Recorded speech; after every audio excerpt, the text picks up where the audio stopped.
Kita masuk kepada minggu yang kedua dari bulan Maret. Hari ini minggu kedua tanggal 9 Maret 2014. Melanjutkan tema yang dasarnya sudah ditaruh minggu lalu oleh Pastor Arif tentang vision and understanding atau wisdom and understanding, hikmat dan pengertian. Saya ingat persis dan saya berkata waktu saya dengar Pastor Arif khotbah, Tuhan, saya tidak mau seperti ayam.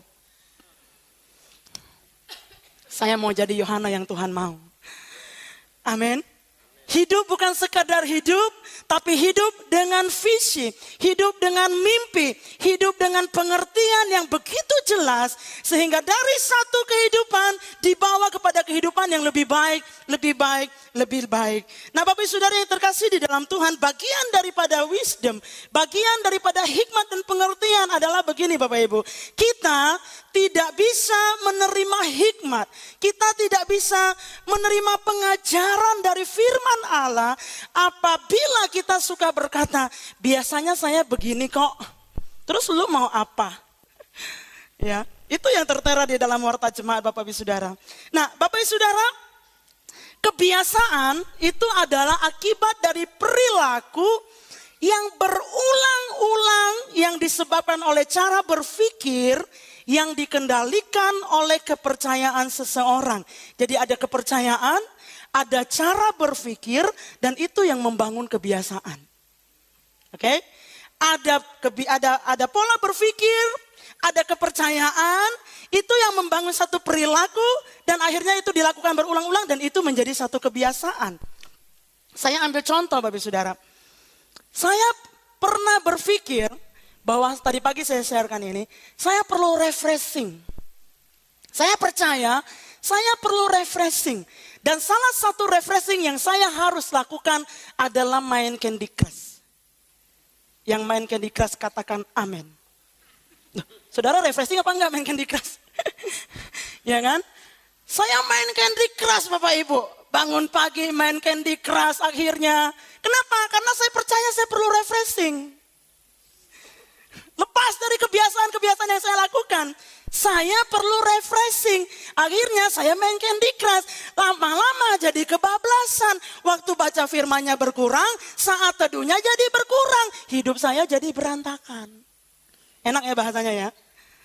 Nah, apa yang saya harus lakukan? Saya harus merubah kebiasaan. Saya main Candy Crush. Saudara jangan merasa bersalah, main Candy Crush itu nggak salah. Tapi kalau saudara nggak pernah kasih live itu yang salah. No. Kalau saudara kebablasan untuk sesuatu, kenapa? Karena kebiasaan itu akan menghasilkan buah. Kebiasaan akan menghasilkan buah. Saya menemukan ternyata dalam 1 tahun Alkitab itu nggak selesai saya baca. Tahun kemarin. Dan saya harus bertobat. Saya harus atur kembali. Akhirnya kebiasaan itu yang mesti diatur kembali. Supaya mencapai kehidupan yang lebih baik. Yang percaya katakan amin. Ada orang percaya bahwa ngerokok itu bisa hilangkan stres. Akhirnya dia merokok. Tadinya 1, lama-lama 2, 3, dan seterusnya. Awalnya dari mana? Percaya. Hati-hati apa yang kita percaya. Nah, Bapak Ibu Saudara yang kasih dalam Tuhan, saya mau mulai dengan kisah perjalanan orang Israel. Sekali lagi, kisah ini sangat luar biasa. Ini paling spektakuler sepanjang sejarah umat manusia. Perjalanan orang Israel keluar dari tanah Mesir. Saya mau mulai dengan ini Bapak Ibu. Nah, orang Israel ada di Mesir dicatat oleh firman Tuhan 430 tahun. Kira-kira waktu yang singkat? Sangat lama sekali. Ya, buktinya budaya Belanda, kebiasaan orang-orang Belanda masih ada di sini. Karena kita dijajah selama 400 tahun. Ya, tapi hari ini udah gak ada sakit hati kan ya. Nah, jadi Bapak Ibu Saudara, orang Israel ada di tanah Mesir selama 430 tahun. Dan itu merupakan waktu yang lebih dari cukup untuk membangun sebuah kebiasaan. Namun ketika Tuhan memilih mereka menjadi umat kepunyaan Allah, ternyata kebiasaan yang ada di Mesir itu bukanlah kebiasaan yang membawa mereka kepada penyembahan kepada Tuhan yang benar. Akhirnya di padang gurunlah Tuhan harus membentuk satu kebiasaan yang baru yang ujungnya menyembah Tuhan, akhirnya membawa great life dalam kehidupan mereka. Keluaran pasal 7 ayatnya yang ke-16. Firman Allah katakan seperti ini. Dan katakanlah kepadanya, Tuhan Allah orang Ibrani telah mengutus aku kepadamu untuk mengatakan biarkanlah umatku pergi supaya mereka beribadah kepadaku di padang gurun. Meskipun begitu sampai sekarang engkau tidak mau mendengarkan. Nah saudara-saudara, Tuhan berfirman kepada Musa, kamu pergi menghadap Firaun dan katakan kepada Firaun, let my people go. Biarkan umatku pergi supaya mereka beribadah kepadaku di padang gurun. Saudara perhatikan ayat ini. Saya berpikir, kok beribadahnya di padang gurun ya Tuhan? Kok bukan di tanah Kanaan? Karena di padang gurunlah asal muasal Tuhan memberikan firman. Tuhan mengajarkan kebiasaan. Jadi Tuhan mengeluarkan Israel dengan satu tujuan supaya mereka hidup dengan budaya yang baru, kebiasaan yang baru, yaitu kebiasaan yang beribadah kepada Tuhan. Di Mesir mereka tidak mengenal hari Sabat. Di Mesir Tuhan adalah Firaun bagi mereka. Firaun itu adalah Tuhan bagi mereka, maksud saya. Di Mesir mereka nggak kenal persaudaraan. Makanya berantem kelihatan sama Musa.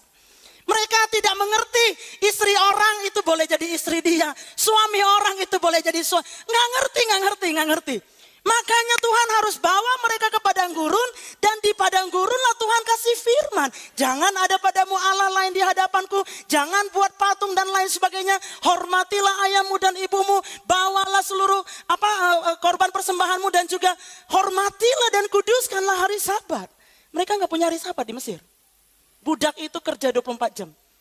7 hari dalam seminggu. 365 hari dalam 1 tahun. Jadi orang Israel pada waktu itu dibawa keluar dari Mesir. Tapi saudara perhatikan. Orang Israel keluar dari Mesir dengan Mesir di benak mereka karena 430 tahun. Waktu mereka keluar dari Mesir secara fisik mereka sudah tinggalkan Mesir. Betul? Tapi ruang-ruang pikiran mereka, kebiasaan-kebiasaan hidup mereka itu masih membawa Mesir di padang gurun. Makanya ketika Tuhan berfirman kepada mereka, Tuhan mulai ajarkan mereka susah untuk menerima budaya yang baru. Mereka susah untuk menerima kebiasaan yang baru. Hanya karena begitu lama mereka ada di Mesir dan terbentuk oleh kebiasaan yang ada di Mesir. Nggak heran ya.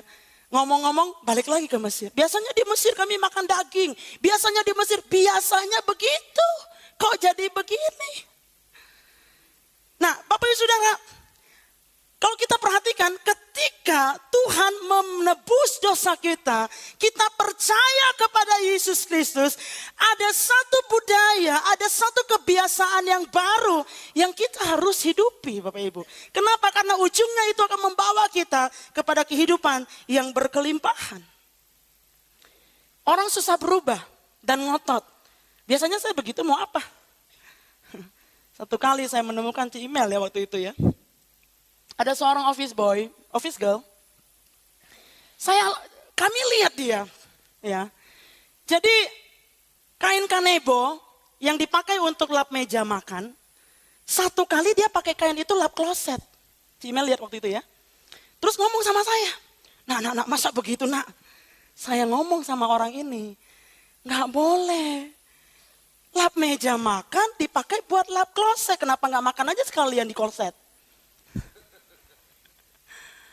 Terus dia bilang gini, biasanya begini kok Ci katanya. Jadi maksudnya gak mau berubah. Nah dengan kata lain saudara-saudara yang terkasih, bahwa kita harus berani merubah kebiasaan untuk mengalami great life di dalam kehidupan kita. Kita harus berani merubah kebiasaan menata keuangan kita. Supaya kita punya great life dalam bidang keuangan. Kita harus berani merubah kebiasaan pola makan kita. Pola puasa kita, pola olahraga kita. Supaya great life itu menjadi satu kenyataan. Ngomong-ngomong soal puasa saudara, kita sudah masuk pada hari yang ke-6 hari ini. Saya punya catatan selama puasa ini 40 days journey. Setiap hari ada mujizat saudara. Tapi perlu saudara ketahui, orang seperti saya, puasa itu bukan hal yang gampang. Karena saya diundang makan sana sini. Gak menyalahkan jemaat sih. Terima kasih buat undangan makannya. Nah Bapak Ibu Saudara, saya bilang Tuhan saya pengen kurusan. Kenapa tiap kali beli baju beban? Mesti cari yang super size. Segitu loh saudara. Orang XL udah keren gitu ya. Kita mah XXXXL gitu. Banyak banget. Tuhan saya menderita kenapa? Baru kerja sedikit saya udah capek, ngantuk Tuhan. Tuhan saya menderita begini dan begitu. Tuhan saya menderita. Tuhan bilang, memang itu bukan tempat kamu. Ada tempat yang lebih baik lagi. Tapi kamu harus rubah kebiasaan kamu. Kesaksian sekalian pengakuan Bapak Ibu. Saya susah puasa, terus terang aja. Tapi saya haleluya puji Tuhan saya udah puasa 6 hari selama hari ini. Dan bisa jalan pagi di Sempur. Itu yang hebatnya. Karena biasanya puasa bawaannya males, tidur. Ya kan? Ya kalau kerja ya harus kerja gitu. Tapi ini bisa jalan pagi. Ya. Terus bisa pelayanan, bisa khotbah hari ini. Ya kan? Jadi saudara, satu kali saya berdoa sama Tuhan begini. Tuhan, tolong saya. Ini puasa 40 hari sudah dekat. Saya nggak mau lagi kalah kayak tahun lalu. Saya mau menang tahun ini Tuhan. Saya pengen kurus. Rupanya saya kurang bahagia kalau badannya besar saudara ya. Jadi saya yang pasti akan lebih kurus, lebih sehat dan ini yang pasti. Roh akan lebih kuat. Itu yang saya mau Tuhan. Karena ada banyak pelayanan yang menanti. Ada banyak pelayanan yang perlu dengan doa. Ada banyak pelayanan yang perlu dengan terobosan. Oh God, I want that to happen. Saya mau Tuhan. Terus saya berdoa begini. Saudara kalau berani boleh contoh ini. Tuhan, saya kan susah puasa Tuhan. Tolong paksa saya. Tuhan, buat keadaan supaya saya puasa. Tuhan dengar gak kira-kira? Tuhan dengar karena dia pengen saya sehat. Akhirnya satu kali hari Sabtu saya ingat banget. Pagi 8:30 saya harus live. Jadi pagi saya makan mie Robi. Setelah saya makan jam 10 saya ada tamu dari Jakarta. Jadi saya harus entertain tamu, betul gak saudara? Gak mungkin tamu tunggu dulu deh gue makan siang dulu ya, enggak. Jadi saudara-saudara akhirnya tamu ini gak pulang-pulang. Kenapa? Karena sharingnya seru. Dan akhirnya saudara-saudara pulang-pulangnya jam 5 sore. Jadi saya harus puasa makan siang. Saudara ngerti maksudnya? Tuhan memberikannya.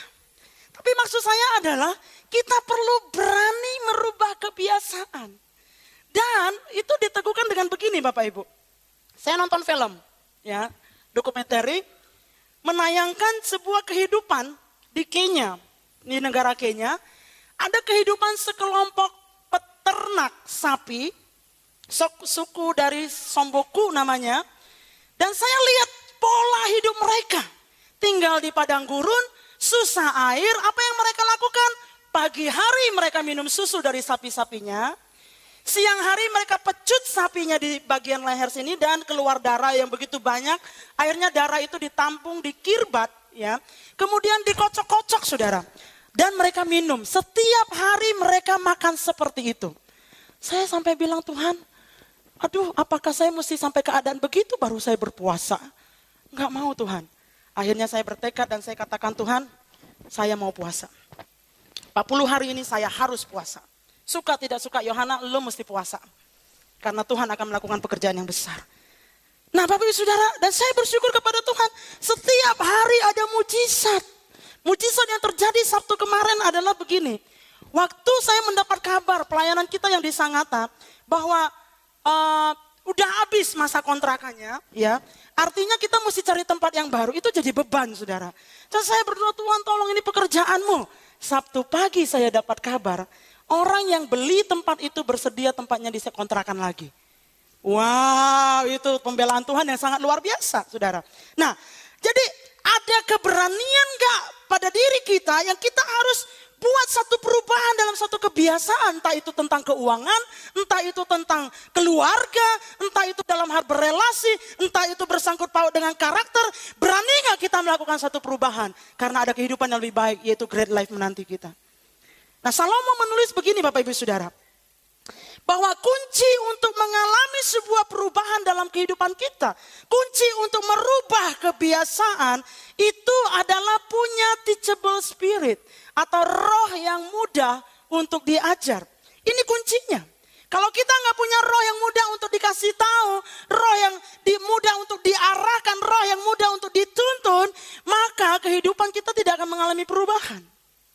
Salomo menuliskan ini, Amsal 12 ayatnya yang pertama.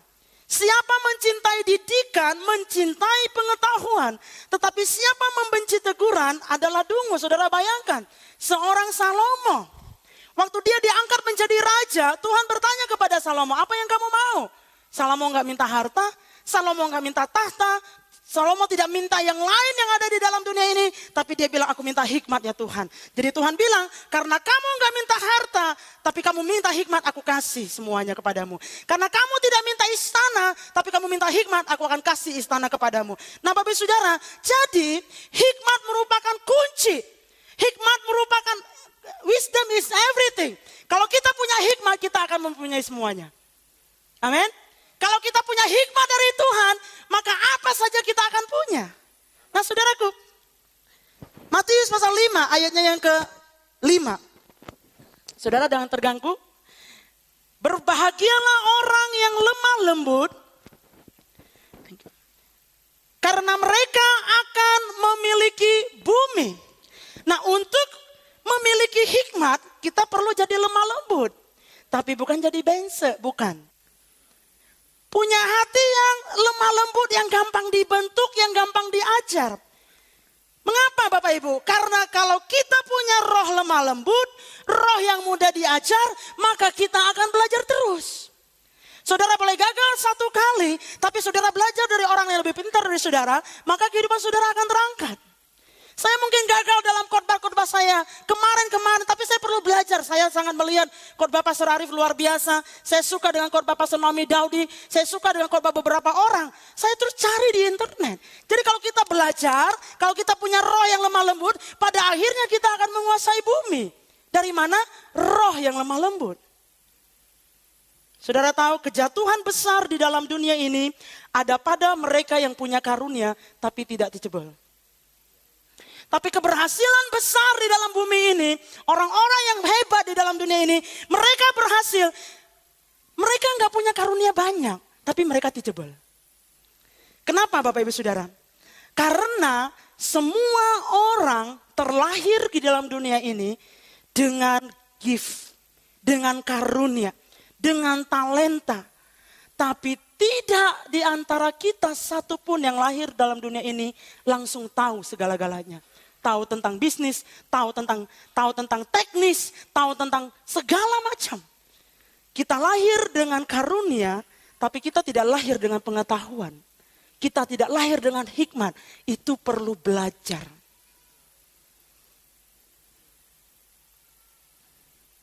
Nah, kita cenderung mengulangi hal yang sama yang dilakukan oleh orang tua kita dan leluhur kita.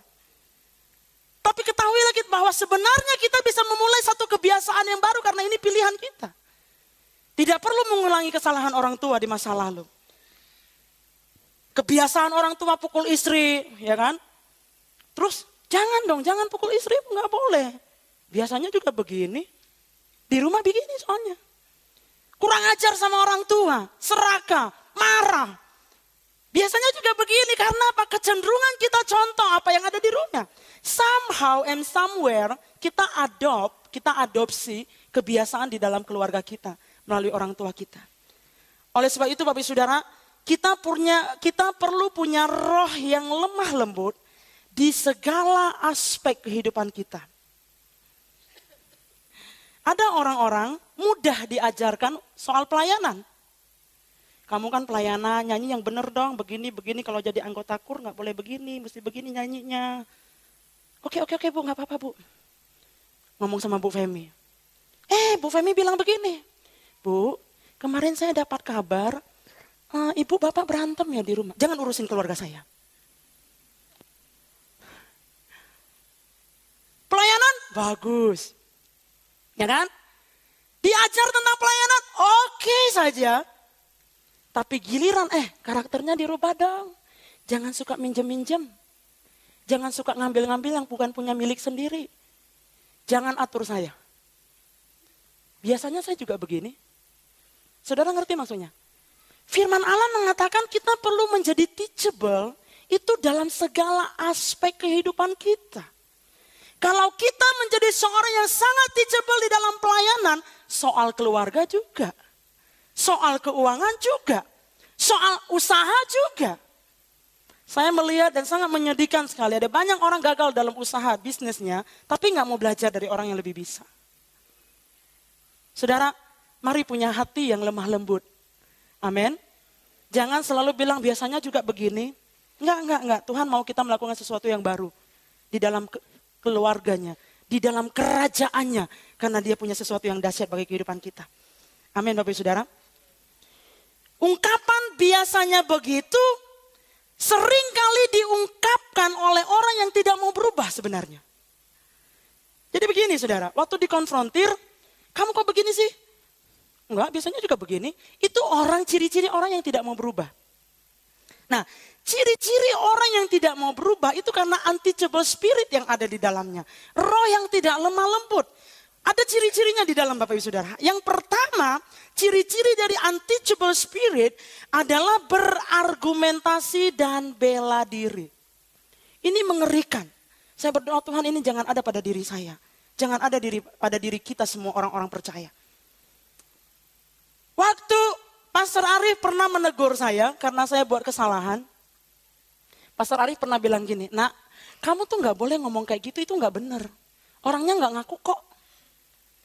Oh iya Pastor, saya salah. Saya minta maaf, saya gak akan ulangin lagi.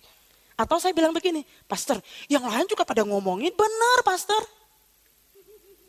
Saudara ngerti maksud saya? Seringkali kita bersembunyi di dalam kesalahan kita tak mau ditegur, kita gak mau. Tadi pagi waktu saya ngomong gitu semua pada diem. Saudara saya bingung, ini ada orang apa enggak ya? Karena kan orang tua umum satu ya. Berargumentasi, bela diri. Amsal 9 ayat 9 berkata, "Berilah orang bijak nasihat maka ia akan menjadi lebih baik. Ajarlah orang benar maka pengetahuannya akan bertambah." Saudara, saya mau ajak dengan penuh kerendahan hati termasuk diri saya sendiri.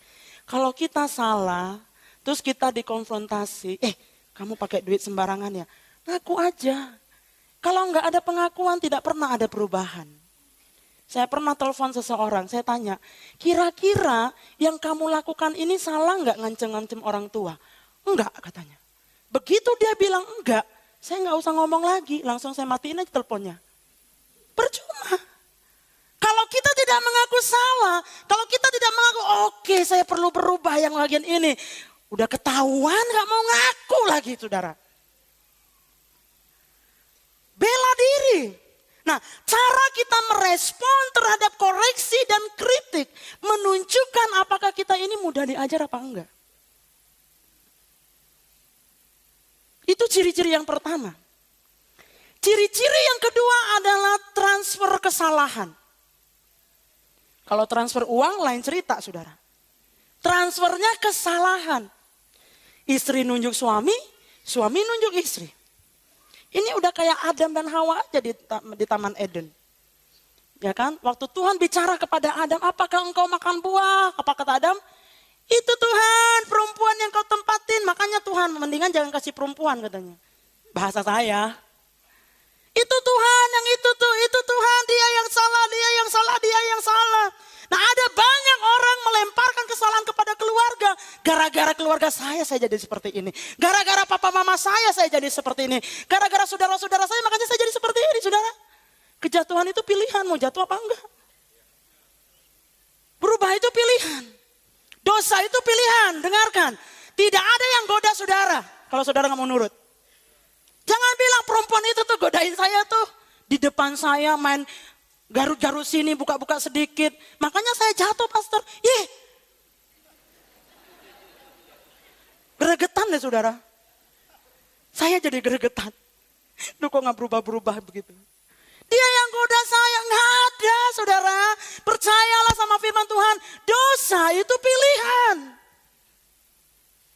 Dosa itu seperti undangan. Mau terima apa enggak? Nih ntar siang nih saya diundang makan lomi. Mau datang apa enggak? Itu undangan, itu dosa. Pencobaan. Saudara jangan bayangkan lah Indomie lagi. Apa namanya? Mie-nya ya. Nanti masih puasa soalnya. Ngomong-ngomong saya udah turun 1 kilo loh. Itu efeknya. Menyalahkan keluarga keluarga, menyalahkan masyarakat, menyalahkan perusahaan, menyalahkan organisasi. Ini kan gara-gara gereja nih, makanya jadi begini nih. Ini kan gara-gara pemerintahan kita nih. Ini kan gara-gara ini. Menyalahkan transfer kesalahan. Saya berdoa tidak ada di sini. Amin Bapak Ibu. Jangan cari orang untuk jadi kambing hitam. Cari orang untuk menjadi partner saudara bertumbuh di dalam Tuhan. Ciri-ciri yang ketiga adalah mengisolasikan diri pada saat sulit. Amsal menuliskan begini. Orang yang menyendiri mencari keinginannya, amarahnya meledak terhadap setiap pertimbangan. Udah deh, pada gak setuju kan sama saya menyingkir saja. Udah deh, gereja gak setuju sama saya, udah tak tinggalin aja. Udah deh, keluarga gak setuju sama saya untuk nikah, saya tinggalin aja papa mama. Bertobat yang seperti itu. Karena orang yang menyendiri mencari keinginannya dan itu sangat bahaya saudara. Kehidupan kita tanpa pagar, kita bisa liar, jauh dari kehendak Tuhan. Nah ini yang keempat seru nih Bapak Ibu. Ciri-ciri orang yang untouchable, yang keempat, selalu pengen dikelilingi oleh orang-orang yang sepaham. Saya cerita nih sama Pastor Arif, masalah saya gini Pastor. Terus pastor bilang, nah itu kamu yang salah, kamu mesti berubah begini. Gimana sih pastor?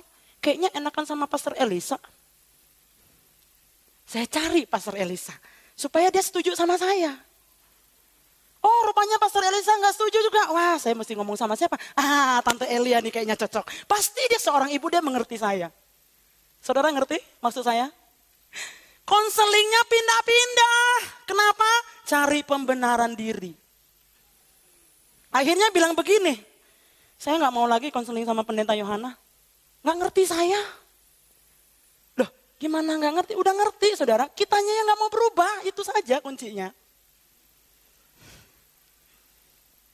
Hati-hati. Pertanyaannya pada pagi hari ini, apakah saya seorang yang teachable atau saya seorang yang unteachable?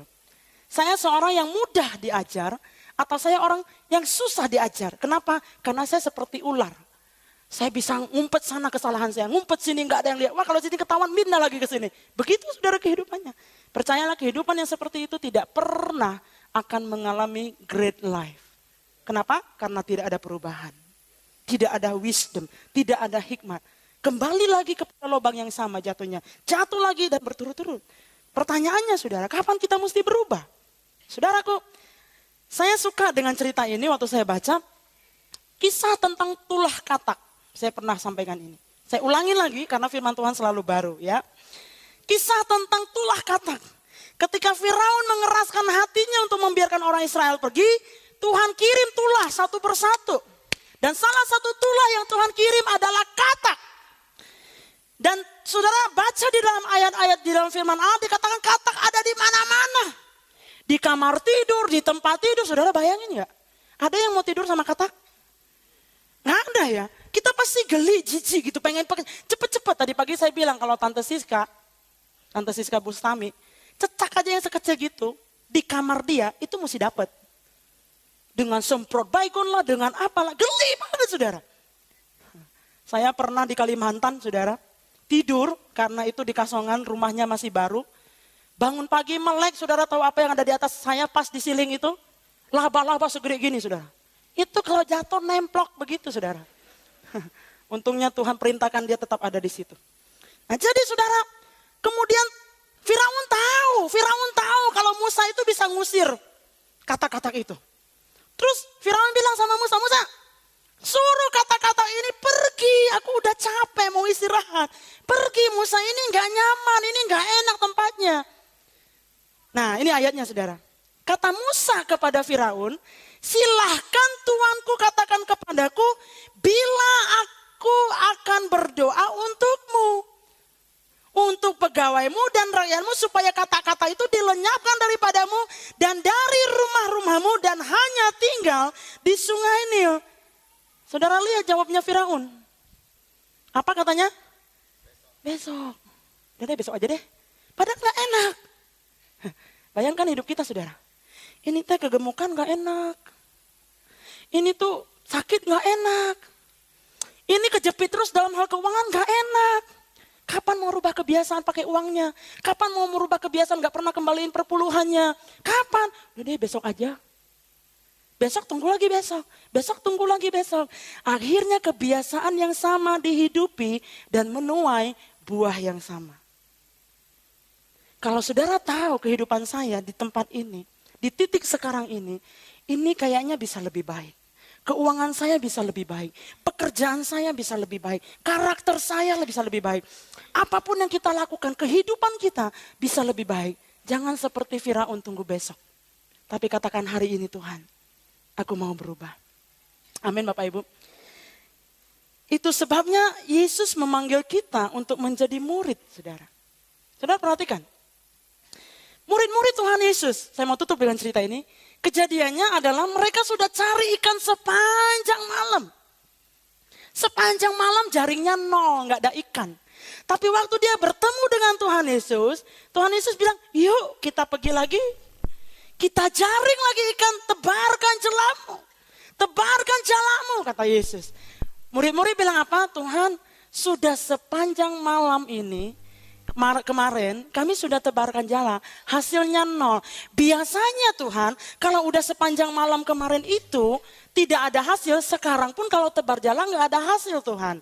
Tapi ini saudara, ini sikap seorang murid. Karena engkau yang memerintahkannya, maka saya akan lakukan.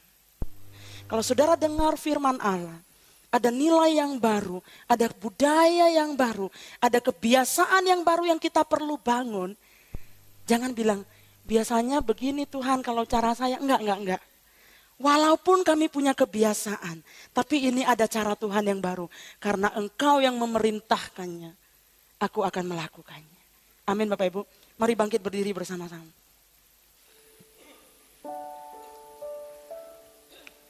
Yesus datang untuk membawa perubahan. Amin. Bukan cuma merubah saudara dari neraka masuk surga, bukan cuma sekedar itu. Tapi kehidupan yang lebih baik, kehidupan yang berkelimpahan. Namun jika sudah percaya Yesus sudah, tapi tidak mengalami perubahan, percayanya mesti dipertanyakan. Mari pada pagi hari ini datang kepada Tuhan dan katakan, Tuhan, aku perlu Roh Kudus. Karena Roh Kudus itu roh yang lemah lembut. Amin Bapak Ibu.